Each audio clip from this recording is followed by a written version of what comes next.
A graça e a paz do nosso Senhor e Salvador Jesus Cristo, amém? Uma grande honra estar com vocês mais um domingo, o dia do Senhor, para compartilharmos a santa palavra de Deus. Você pode abrir a sua Bíblia em Apocalipse, no capítulo 7. Hoje vamos dar continuidade em nossa série de exposições no livro de Apocalipse. No último domingo, nós consideramos o final do capítulo 6, consideramos ali o clamor dos mártires, notamos a abertura do 5º selo, onde fala do clamor dos mártires por justiça, e o 6º selo, no qual é apresentado ali um vislumbre do juízo final e da condenação dos ímpios, né? Um texto forte ali, impactante, pois demonstra a ira de Deus, a ira do Cordeiro e o terror dos ímpios naquele dia, a ponto de inutilmente clamarem para que os montes caiam sobre eles na tentativa de escaparem da santa ira de Deus. E graças a Deus nós temos o capítulo 7, né? Que apresenta o que acontece com o povo de Deus, né? Desde a primeira até a segunda vinda de Cristo. Então, por isso, o título do sermão de hoje é O Destino dos Crentes. Naquele texto da semana passada, vimos esse pesado destino dos ímpios, dos perseguidores da igreja e de todos os ímpios, e hoje vai ser o contraste. Vai ser o destino dos crentes. Notaremos que, enquanto os ímpios, os inimigos de Deus, enfrentam a ira, o juízo do Senhor, os santos, ou seja, aqueles separados para o Senhor, santificados em Cristo, cantam louvores a Deus e ao Cordeiro pela salvação. Vamos observar, então, Apocalipse capítulo 7. Depois disto, vi 4 anjos em pé, nos 4 cantos da terra, conservando seguros os 4 ventos da terra, para que nenhum vento soprasse sobre a terra, nem sobre o mar, nem sobre árvore alguma. Vi outro anjo que subia do nascente do sol, tendo o selo do Deus vivo, e clamou em grande voz aos 4 anjos, aqueles aos quais fora dado fazer dano à terra e ao mar, dizendo: não danifiqueis nem a terra, nem o mar, nem as árvores, até selarmos na fronte os servos do nosso Deus. Então, ouvi o número dos que foram selados, que era 144.000, de todas as tribos dos filhos de Israel. Da tribo de Judá foram selados 12.000, da tribo de Ruben 12.000, da tribo de Gade 12.000, da tribo de Asser 12.000, da tribo de Naftali 12.000, da tribo de Manassés 12.000, da tribo de Simeão 12.000, da tribo de Levi 12.000, da tribo de Issacar 12.000, da tribo de Zebulon 12.000, da tribo de José 12.000, da tribo de Benjamim foram selados 12.000.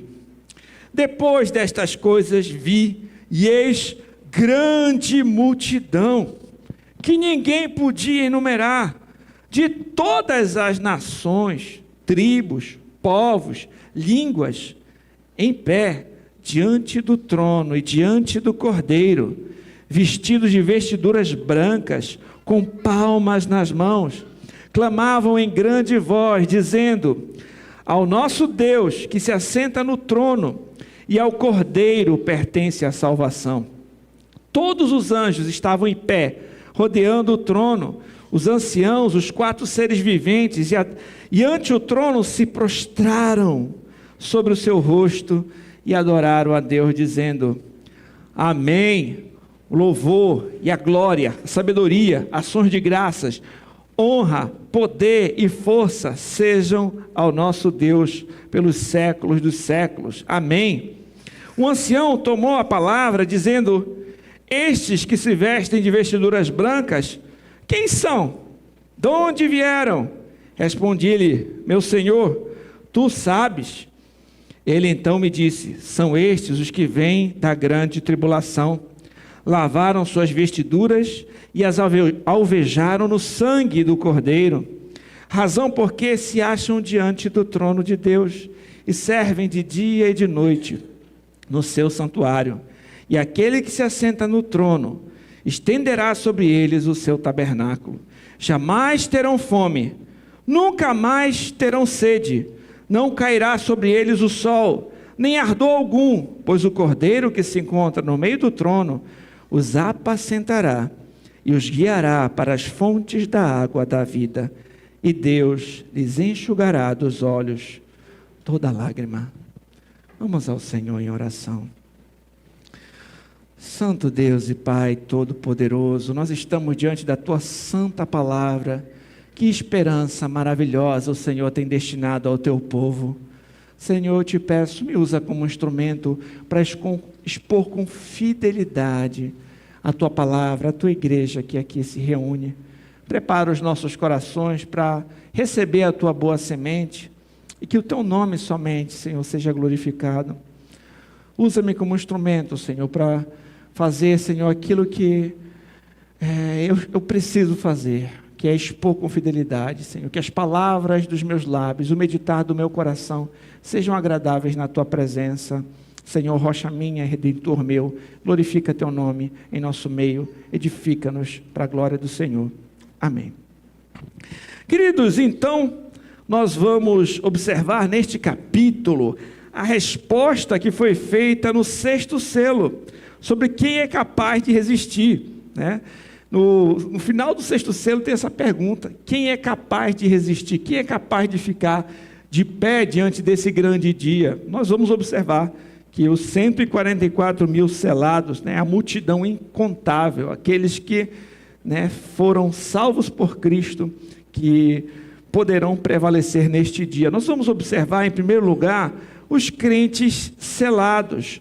Nessa primeira parte do texto, quando a palavra diz assim: depois disso vi, nos 4 cantos do mundo, os 4 anjos de pé, eles estavam segurando 4 ventos na terra, a fim de que nenhum vento soprasse sobre ela, nem sobre o mar, nem sobre nenhuma árvore. Então vi outro anjo que subia do lado leste, e que tinha na mão, né, o sinete do Deus vivo, gritou com voz bem forte para os 4 anjos que tinham recebido o poder para fazer estragos na terra e no mar. O anjo disse: não façam estragos na terra, nem no mar, nem nas árvores, até que marquemos com sinete a testa dos servos de Deus. Então, vamos observar este primeiro ponto aqui, que será: os crentes serão selados. O nosso título de hoje, como eu disse, é o destino dos crentes. Primeiro ponto: os crentes serão selados. O texto começa dizendo: depois disso. Quando você encontra este marco, depois disso, essa frase marca sempre o início de uma nova visão. Então, ele diz assim: depois disso, e fala qual foi a visão que ele teve. Então, essa frase marca esse início da visão. Então, nessa parte, alguns estudiosos entendem que há um interlúdio, porque houve a abertura do 6º selo, e a gente espera logo a abertura do 7º selo, né? Mas aqui há um interlúdio, há um espaço entre a abertura do 6º selo e o 7º. Há essas duas visões que João tem. Então, antes da abertura do 7º selo, João tem uma visão sobre os 144 mil selados e essa grande multidão. Só então que vai ter a abertura do 7º selo. E o texto diz: nos 4 cantos do mundo, 4 anjos de pé.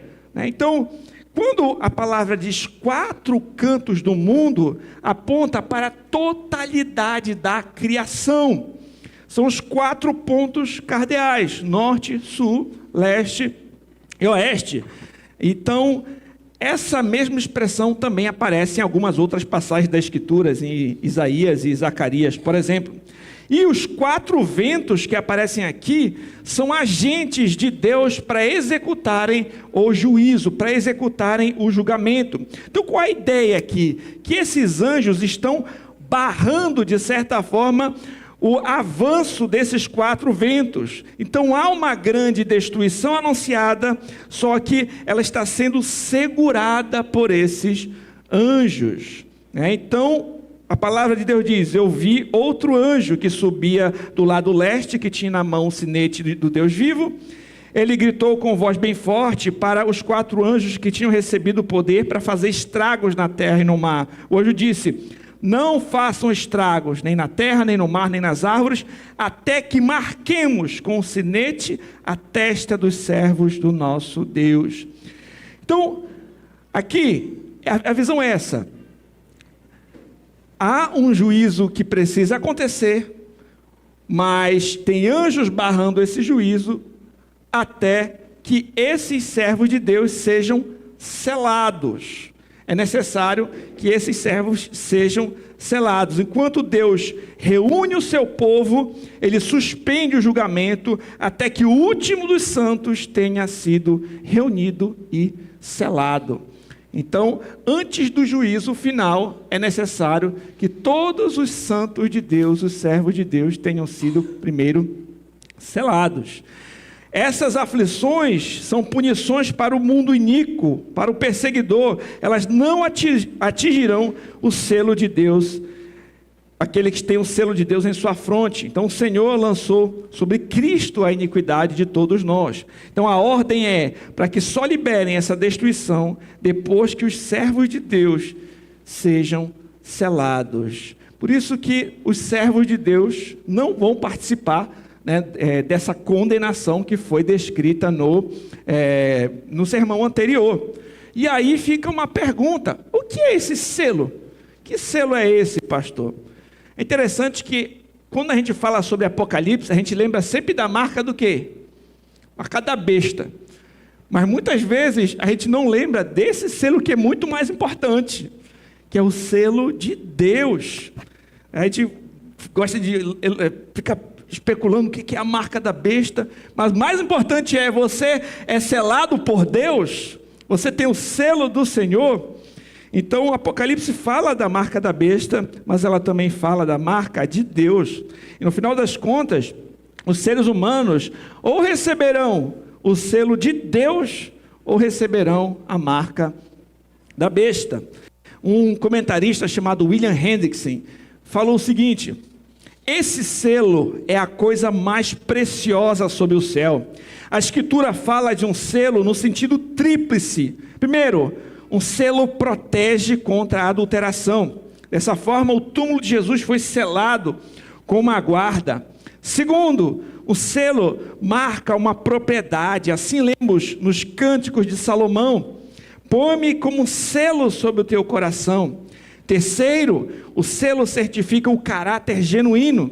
O decreto de todos os judeus deveriam ser eliminados foi selado com o sinete do rei Xerxes. E o cristão é selado também no sentido triplo. Por quê? O pai selou, pois o crente usufrui da proteção do pai ao longo de toda a sua vida. O filho selou, pois ele comprou e reuniu o crente com o seu próprio sangue precioso. E o Espírito Santo selou, pois ele testifica que somos filhos de Deus. Então, essa selagem aqui é uma proteção contra a perda de uma relação salvífica com Deus. Os crentes são selados com o Espírito. Então, na passagem em questão, a ênfase é sobre propriedade, proteção. Você é selado com o Espírito Santo, você pertence a Deus. Aqueles crentes genuínos que nasceram de novo foram selados com o Espírito Santo de Deus. Nós somos propriedade de Deus. Esse é o selo que as Escrituras falam. E aí o texto prossegue dizendo: aí me foi dito, o número dos que foram marcados eram 144 mil. Pertenciam a todas as tribos.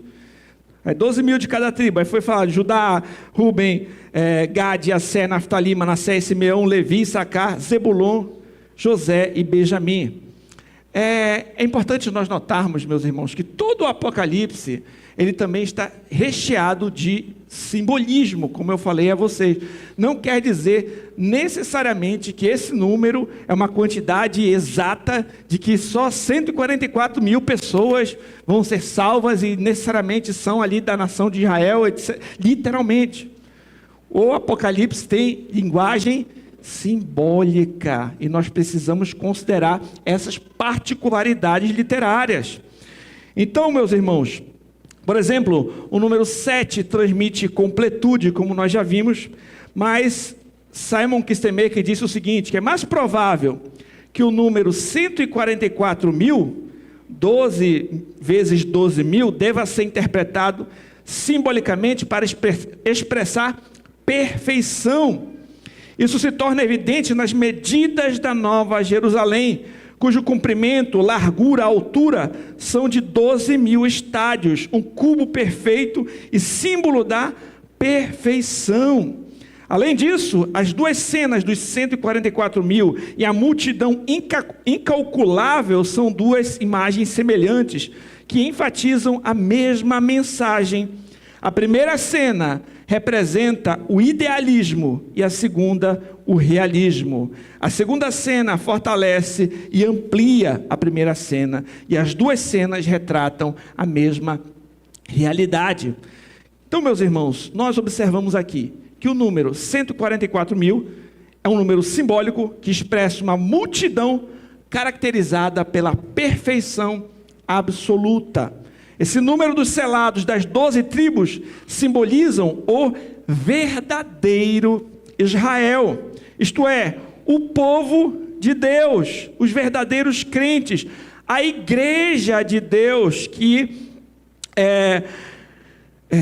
a igreja de Deus que é composta pelos crentes de todos os tempos. Meus irmãos, na antiga aliança, que foi feita com a nação de Israel, aqueles dentro daquela nação, que de fato criam no Senhor, que criam nas promessas do Senhor, eles fazem parte da igreja universal.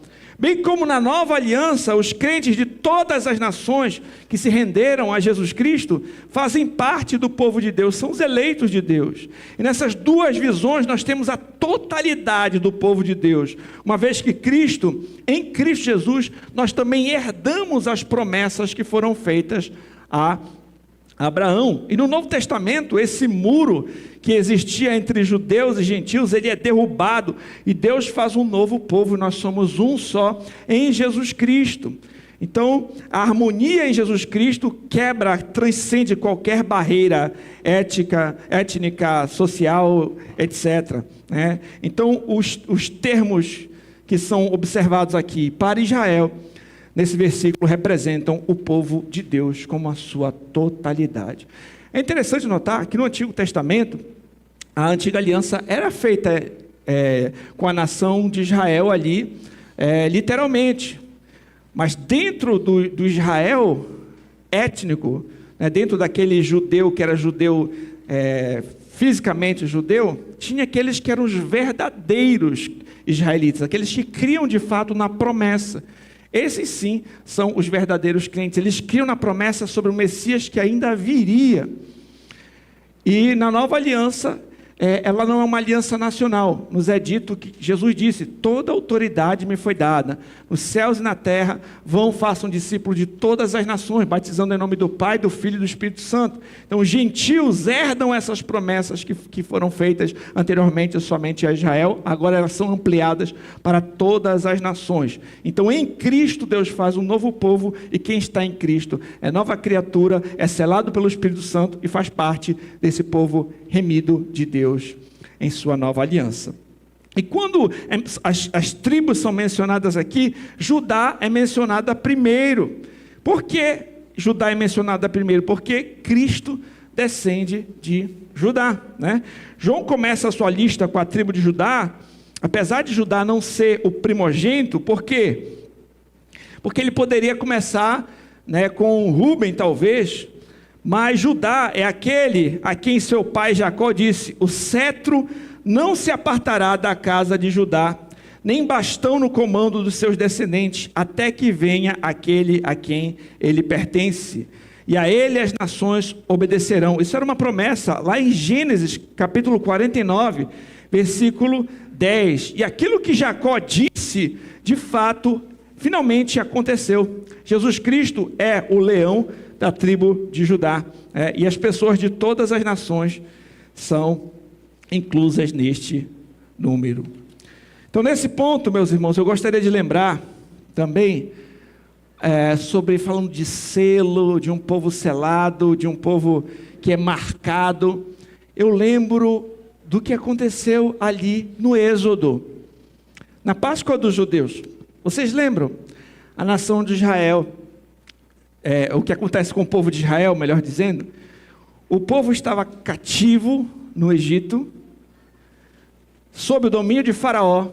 O Senhor levanta Moisés para tirar aquele povo de lá. O Senhor envia 10 pragas, o coração de Faraó se endurece. E a última praga seria a morte dos primogênitos.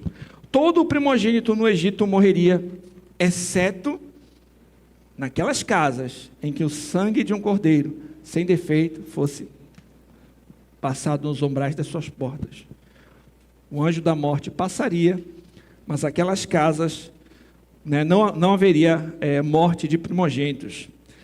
E, meus irmãos, isso também era um sinal, é um selo, mas o selo que nós recebemos em Cristo é muito superior. Não somente não desfrutaremos da morte dos nossos primogênitos, mas aqueles que são selados com o sangue de Cristo não serão condenados no juízo, mas viverão para sempre com o Senhor, terão o perdão dos seus pecados, não sofrerão a ira de Deus e a ira do Cordeiro. O Cordeiro de Deus foi morto em nosso lugar, para que nós não enfrentemos a ira do Cordeiro e a ira de Deus. Nós somos selados e recebemos um livramento muito superior àquele que o povo de Israel teve quando saiu ali do Egito, certo?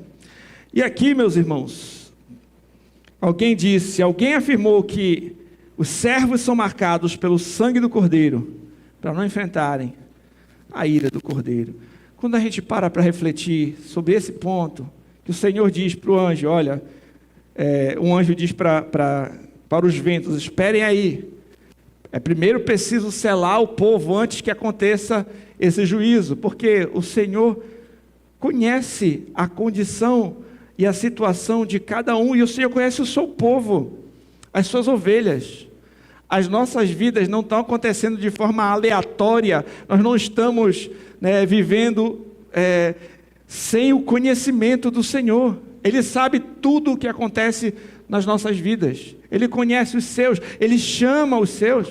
A Escritura diz que aquele que de antemão conheceu, este predestinou, e aqueles que Ele predestinou, Ele também chamou, os que chamou, justificou, e os que justificou, Ele glorificou. Ele tem um plano que Ele vai cumprir. E quando a gente pensa nisso, a gente tem que ter algum tipo de descanso. A Escritura diz lá em Mateus 10, não se vendem 2 pardais por um asse, nenhum deles cairá em terra sem o consentimento de vosso Pai. E quanto a vós outros, até os cabelos da cabeça estão contados. Meus irmãos, até os cabelos da cabeça estão contados, nossas vidas estão na mão do nosso Senhor. Ele cuida de nós, Ele tem contados até os cabelos da nossa cabeça. Ele não promete, meus irmãos, que nós não sofreremos, até porque o Senhor Jesus Cristo disse, no mundo tereis aflições, mas Ele promete que Ele estará conosco, eis que estou convosco todos os dias, até a consumação dos séculos. Ele não promete que não sofreremos aqui, mas Ele promete que as nossas dores e sofrimentos não têm como se comparar com a glória que há de ser manifesta naquele grande dia. Ele não promete que nós não vamos sofrer aqui, mas Ele promete que não seremos condenados no dia do juízo, né? Ele não promete que nós não seremos perseguidos, mas Ele promete também que haverá justiça naquele dia, né? Nós precisamos ter uma noção adequada a respeito das promessas de Deus, sabermos que Ele fará justiça fará diferença entre o justo, isto é, aquele que é justificado em Cristo, e o ímpio. Há um selo nos crentes que garante que nós somos propriedade do Senhor, e Ele nos protegerá da condenação naquele grande dia. Você tem segurança de que você faz parte do povo de Deus? É hora de refletir, cada um examinar a si mesmo. Existem frutos, existem evidências de que você faz parte desse povo? Algumas questões, algumas perguntas podem nos ajudar a termos em nós mesmos uma segurança da nossa própria salvação. Por exemplo, eu realmente creio que o Cordeiro me comprou pelo preço do seu sangue? Eu realmente creio que Jesus Cristo morreu na cruz do Calvário, pagou o preço pelos meus pecados naquela cruz? Eu tenho o desejo de guardar os mandamentos de Deus? Jesus disse, aquele que tem os meus mandamentos e os guarda, esse é o que me ama. Eu estou tão convencido do pecado que isso me leva ao arrependimento e à renovação do meu relacionamento com Cristo. Eu estou disposto a testemunhar do Cordeiro, mesmo em meio a pressões, para que eu comprometa a minha fé? Se a minha resposta é sim para essas perguntas, são evidências de que de fato eu sou uma das ovelhas, eu sou um desses selados, eu sou um crente verdadeiro. Então nós vimos o primeiro ponto, que os crentes são selados. E o nosso próximo ponto é que os crentes são salvos. O texto diz, depois disso, lembra? Depois disso, uma outra visão. Depois disso, olhei e vi uma multidão tão grande que ninguém podia contar. Eram de todas as nações, tribos, línguas, estavam de pé diante do trono e do Cordeiro, vestidos de roupas brancas, tinham folhas de palmeira nas mãos e gritavam bem alto, do nosso Deus, que está sentado no trono, e do Cordeiro vem a nossa salvação. Todos os anjos estavam de pé em volta do trono, dos líderes dos 4 seres vivos. Então eles se jogaram diante do trono, encostaram o rosto no chão e adoraram a Deus, dizendo, amém. Ao nosso Deus pertencem para todo sempre o louvor, a glória, sabedoria, gratidão, honra, poder e força. Os santos que se reuniram, meus irmãos, numa grande multidão que inclui os 144 mil, são o Israel verdadeiro. O Senhor prometeu a Abraão, lembra que ele disse que Abraão seria pai de multidões? Olha para o céu, vê se você pode contar as estrelas. O verdadeiro Israel são aqueles que creem em Jesus. É por meio do Filho, ou descendente, Jesus Cristo, que todas as nações da terra seriam abençoadas. Nesse texto, a multidão composta por crentes de todas as nações, tribos, povos e línguas, são os verdadeiros filhos de Abraão, ou seja, a igreja do Deus vivo. Gálatas 3,19 diz assim, se sois de Cristo, também sois descendentes de Abraão, herdeiros segundo a promessa. E como eu falei no começo do sermão, ali após a introdução, o capítulo 6 termina com uma pergunta, e essa pergunta é respondida aqui. A pergunta que é dita lá no final do capítulo 6 da última pregação, porque chegou o grande dia da ira deles, quem é que pode suster-se? Fica aquela pergunta, lembra o finalzinho do capítulo 6? Os ímpios clamando para que as montanhas caiam sobre eles, para não querer encarar. Claro, isso é inútil, mas é uma tentativa desesperada de fugir da ira do Cordeiro. E uma pergunta é feita, quem é que pode suster-se? Quem é que pode ficar de pé nesse grande dia? Uma vez que todos nós pecamos, meus irmãos. O pecado é coisa seríssima. O pecado é algo seríssimo. Por causa de um pecado de Adão e Eva veio toda essa desordem, toda essa desgraça, todo esse sofrimento sobre o mundo. Todos nós experimentamos isso. Vivemos sob um contexto caído. E é só observarmos a nós mesmos, pelo espelho da lei de Deus, que vamos observar quantas vezes já transgredimos os seus mandamentos. Não terás outros deuses diante de mim. Quantas vezes você não amou alguma coisa a ponto de colocar ela em sua prioridade, até acima do seu relacionamento com o Senhor? Não é? Meus irmãos, passando por cada mandamento, nós vamos observar que já transgredimos, já chamamos o nome do Senhor em vão, já odiamos. Não matarás. Aí a gente pensa, nunca matei ninguém. Mas você já insultou alguém com seus lábios? No seu coração você já odiou alguém? Você já transgrediu o mandamento, não matarás. Você é réu. Você vai estar prestando conta diante de um Deus que é santo. A Bíblia diz que nós vamos dar conta de cada palavra inútil que saiu da nossa boca. E aí? Quem que pode ficar de pé? Meus irmãos, a resposta é encontrada aqui. Depois disso, olhei e vi uma grande multidão. Vi uma multidão tão grande que ninguém podia contar. Eram todas as nações, tribos, raças, línguas, estavam de pé diante do trono do Cordeiro, vestidos de roupas brancas. Tinham folhas de palmeira nas mãos. Isto é, quem poderá prevalecer naquele dia? A resposta, meus irmãos, os crentes que foram salvos em Cristo Jesus, o povo de Deus, salvo em Jesus Cristo, protegido e preservado no juízo final. Esses ficarão de pé, por seus méritos, jamais, mas pelo que Cristo fez por nós. Na cruz do Calvário, a ira de Deus, que deveria cair sobre nós, esmagou o seu próprio Filho. Ele foi moído por causa das nossas transgressões. Ele foi ferido por causa das nossas iniquidades. O castigo que nos traz a paz estava sobre ele. E pelas suas pisaduras nós fomos sarados. Porque esse povo veste vestes brancas? Porque foram justificados e purificados e santificados em Jesus Cristo. Nós não temos mérito, nossas obras não são boas o suficiente, só podemos estar ali de pé, porque Ele foi levantado naquele madeiro, no lugar do seu povo, no lugar da sua igreja.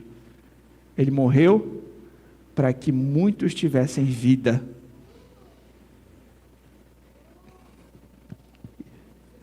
E o que resposta esse povo santo dá? Eles gritavam bem, olha o que é dito, que eles gritavam, do nosso Deus que está sentado no trono e do Cordeiro vem a nossa salvação.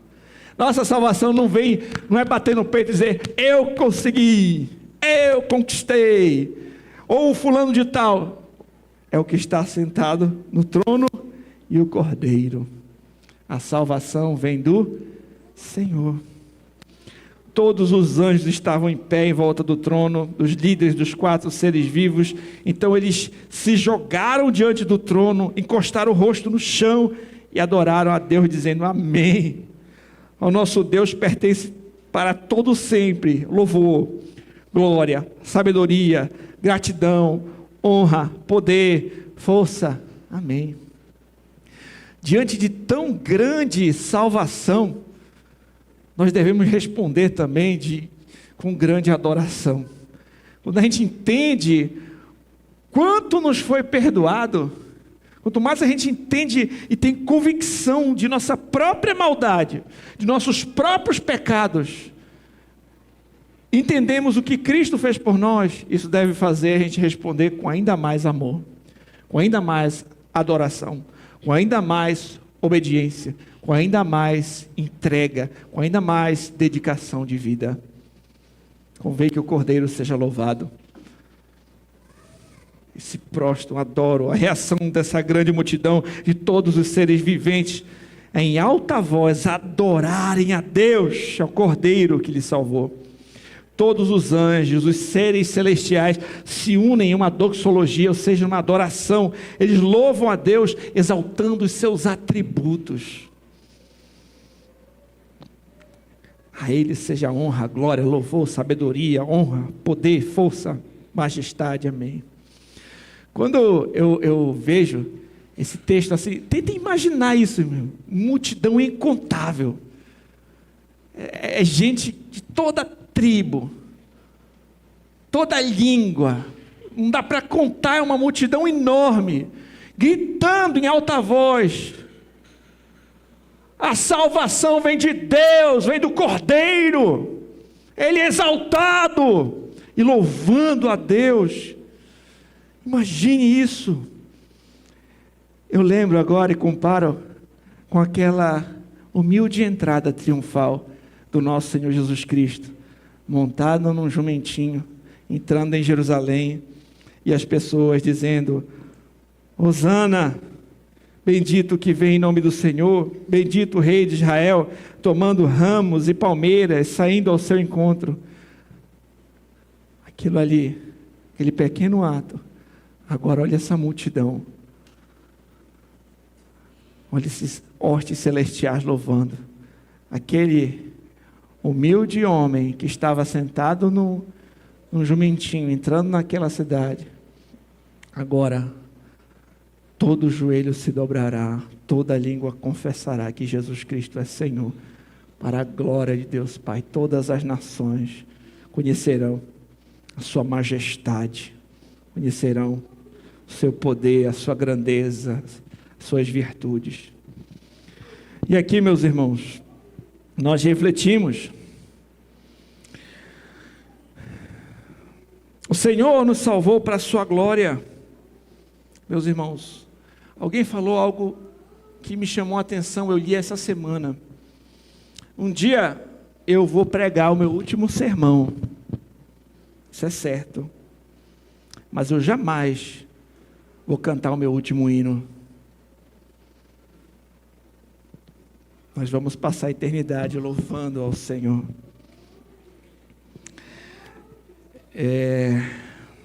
Que Deus,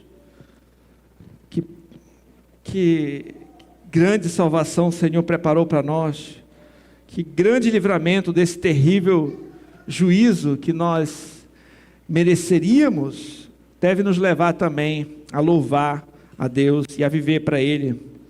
E outra coisa, meus irmãos, se nós sabemos esse caminho de salvação e o que espera o povo de Deus, nós também devemos ter ânimo para anunciar aos outros esse precioso Evangelho. Eu pergunto a você, você tem compartilhado o Evangelho com outras pessoas? Anuncie Cristo. Nós fomos chamados a fazer discípulos de todas as nações. O povo de Deus é composto por uma multidão inumerável. Vamos atrás dos eleitos de Deus, meus irmãos. Prega o Evangelho, anuncia Cristo para outros, em obediência à sua ordem e para o louvor de sua glória. Anuncia Cristo, fale de Jesus. Essa semana a gente teve um pequeno grupo, o irmão falou comigo: pastor, eu queria chamar alguns amigos em casa, que não conhecem a Cristo, e fazer um estudo bíblico. Eu dei algumas orientações para ele, uma ótima iniciativa. Você pode comprar uma Bíblia, dar de presente para um amigo. Você pode fazer uma reunião na sua casa e falar de Cristo. Você pode, no caminho do seu trabalho, talvez você vai de ônibus, né? E você pode comentar com seu amigo. Quem sabe ele não é um desses que o Senhor vai chamar e vai transformar. Seja um instrumento de Deus para anunciar as boas novas para outros. Lembre de como foi que você foi alcançado por Cristo. Quem foi que te chamou? Quem foi que te falou de Jesus? Quem foi que te apresentou a Cristo? Como foi que isso aconteceu? Cada um vai contar uma história, não é? Cada um vai contar: foi meu pai, ali ele não desistiu de mim, estava orando e chamou para estudar a Bíblia. Outro, poxa, um jogador de futebol ali no ônibus falou de Cristo para mim. O outro, poxa, um dia eu fui na igreja, um amigo me convidou, eu vi a pregação, o Senhor tocou meu coração. Não é? E por que você não continua convidando outros? Chame outros. Vamos fazer discípulos. Vamos falar de Jesus. Você talvez vai alcançar alguém que o pastor e o missionário nunca alcançaria.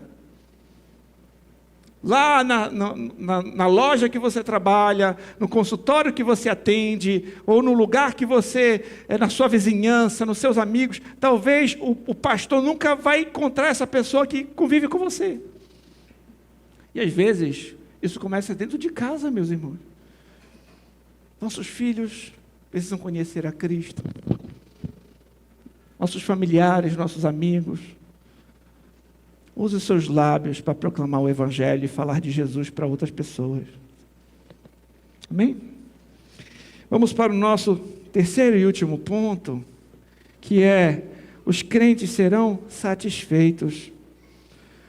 Um dos líderes me perguntou: quem são estes que estão vestidos de branco? De onde foi que vieram? Eu não sei, o Senhor sabe. Respondi. Então, no primeiro caso, meus irmãos, quando a gente viu que João, ele vê o livro selado, lá no começo, em mensagens anteriores, nós vimos que ele chorou, ele temia que a redenção do povo não se cumpriria. E o ancião aqui, representante da igreja no céu, ele quer que João veja a promessa e o seu cumprimento. O ancião pergunta: quem são esses aí vestidos de branco? Em Apocalipse 5, João disse assim: olha, eu chorava muito, porque ninguém foi achado digno de abrir o livro, nem mesmo de olhar para ele. E agora João está vendo o cumprimento, das promessas do Senhor. Estes são os que atravessaram sãos e salvos a grande perseguição. São pessoas que lavaram suas roupas no sangue do Cordeiro, e elas ficaram brancas.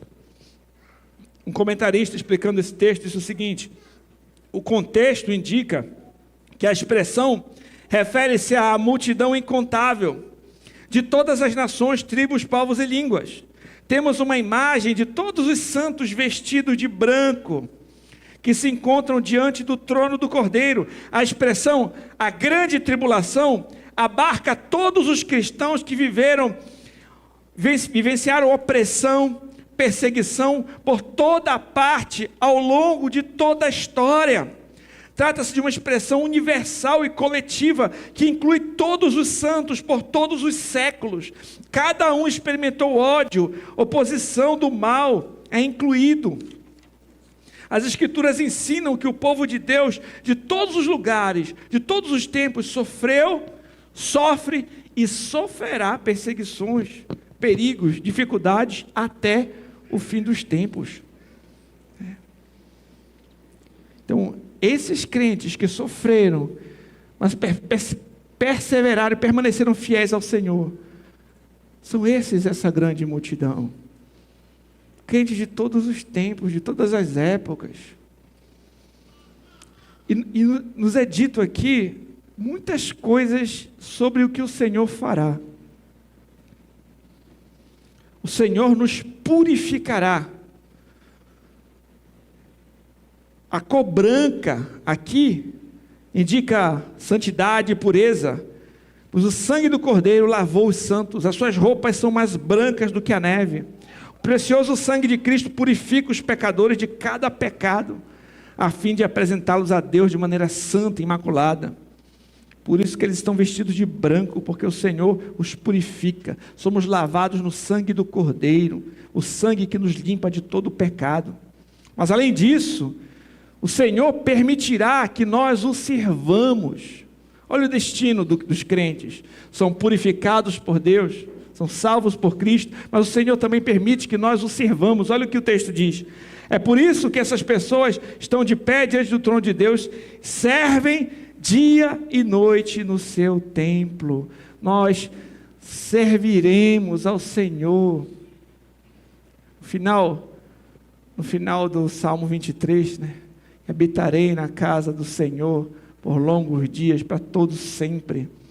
Nós serviremos a Deus pela eternidade. Além disso, é dito que o Senhor protegerá com a sua presença, aquele que está sentado no trono os protegerá com a sua presença. Meus irmãos, não vai ter chance da história desgringolar de novo. O Senhor vai resolver o problema de uma vez por todas. Nós estaremos para sempre com o Senhor, debaixo da sua proteção. Nenhum mal entrará na cidade celestial. O Senhor satisfará todas as nossas necessidades. Nunca mais terão fome, nem sede, nem sol, nem qualquer calor forte as castigará. Meus irmãos, aqui nós enfrentamos sofrimento, dor, angústia, necessidades, mas o Senhor satisfará todas as nossas necessidades. E aqui uma das coisas mais belas que eu encontro é que o Senhor será o nosso pastor. Pois o Cordeiro que está no meio do trono será o pastor dessas pessoas e as guiará para as fontes da água da vida. Nós vamos estar com o nosso bom pastor.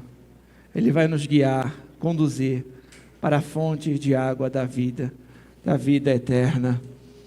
E Ele enxugará dos nossos olhos toda lágrima.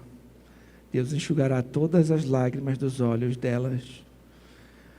Que texto maravilhoso. Que texto maravilhoso. Que destino belo os crentes caminham para conquistar. Quando eu vou dormir com meu filho, à noite, a gente está lendo um livro quase toda noite. O mesmo livro. É o Peregrino, mas uma versão infantil. E esse livro fala muito comigo. Estou lendo para o menino, mas eu mesmo sou tão edificado nessas leituras, porque eu vejo que o cristão, o personagem do livro, tem o seu fardo nas costas. Ele percebe que a sua cidade é a cidade da destruição. Aquela cidade vai ser destruída. Ele leu no seu livro que ele precisa fugir da ira vindoura. O evangelista, ele mostra o caminho. Ele vai lá, ele vê uma luz lá na porta estreita, ele vai correndo até aquela luz, mas tem sempre personagens que vão tentar ali atrapalhar ele no caminho. Vai o obstinado, vai o flexível, ele cai no pântano depois do desânimo, ele consegue depois entrar na porta, na porta estreita, ele chega à casa do intérprete, ele compreende a palavra, ele tem o seu fardo removido quando ele olha para a cruz. Ele enfrenta muitas lutas, muitas circunstâncias, ele vai em luta contra o Apolion. Para quem lê o livro deve estar lembrando, do que eu estou falando. Ele tem momentos de refrigério, quando ele encontra o seu amigo fiel, mas eles são presos na feira das vaidades. Daqui a pouco o seu fiel amigo, também é martirizado, é morto. E ele passa por dificuldade, vai para o pântano, ele é preso ali no gigante desespero. Então tem momentos muito difíceis, tem momentos de refrigério, tem personagens que o ajudam, tem uns personagens que o atrapalham nessa caminhada. Mas uma coisa ele não perde: o foco da cidade celestial. É para lá que ele quer ir. É lá, quando ele chegar, tudo aquilo terá valido a pena. Terá valido a pena ter passado pelo pântano do desânimo, ter enfrentado o Apolion, ter enfrentado o gigante de desespero. Tudo aquilo vai valer a pena quando ele chegar lá, na cidade celestial, que o grande rei o chamou. Quando ele chegar lá, as suas dificuldades terão parecido pequenas. E ele sabe que se tivesse ficado, a única coisa que lhe restaria seria a destruição e a condenação, como diz o nome da sua cidade. Meus irmãos. E aqui eu queria trazer uma reflexão para nós. Nesse mundo nós enfrentamos dores, meus irmãos. Doenças, perdas, sofrimentos, angústias, dor. Mas para aqueles que confiam no Senhor, que creem em Jesus Cristo, estão caminhando para essa mesma cidade, a cidade celestial. Estaremos com o Rei, louvaremos aquele que nos salvou, estaremos com aqueles companheiros fiéis que já partiram, crendo no Senhor e hoje já estão com Ele. Essas dores ficarão para trás. A luta contra o pecado cessará. Estaremos limpos, puros, diante de nosso Salvador. Ele suprirá todas as nossas necessidades. E Ele enxugará dos nossos olhos todas as lágrimas.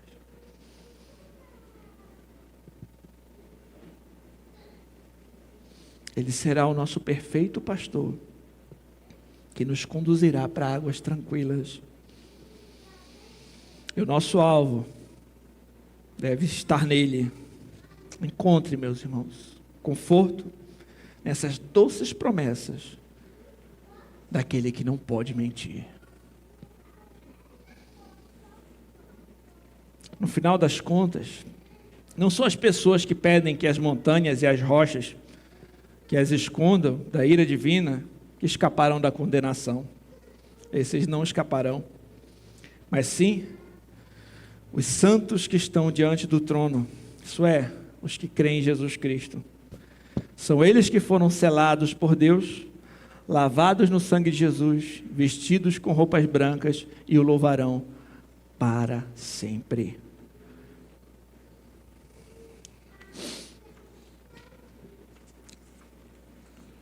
No início desse sermão, eu falei da história do Êxodo, vocês lembram, né? O livramento recebido pelos israelitas naquela ocasião. Todavia, nós vimos que um livramento muito superior foi preparado para o povo de Deus. Em Jesus Cristo, nós somos libertos da condenação do pecado, estamos sendo libertos do poder do pecado e, finalmente, seremos libertos da presença do pecado. E nenhuma condenação há para os que estão em Jesus Cristo. Nesse mundo, meus irmãos, nós passaremos por aflições, por lutas, perseguições e dores, mas isso não tem como se comparar com a glória que há de ser manifesta a nós. No porvir, o Senhor enxugará dos nossos olhos toda lágrima, e não poderemos mais pecar. No porvir, habitaremos com Deus e com o Cordeiro, junto com o seu povo santo, para sempre. Oremos. Pai, que palavras maravilhosas, Senhor. Que doces promessas o Senhor nos deixou, Pai. Muito obrigado, Senhor.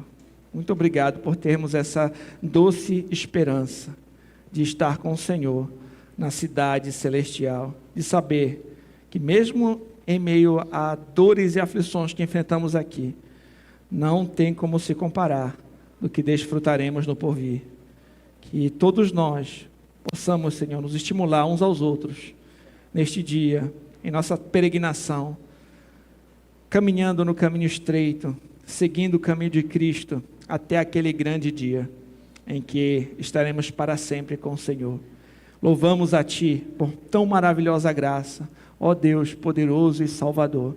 A Ti seja a honra, a glória, o louvor pelos séculos dos séculos. Em nome de Jesus Cristo. Amém.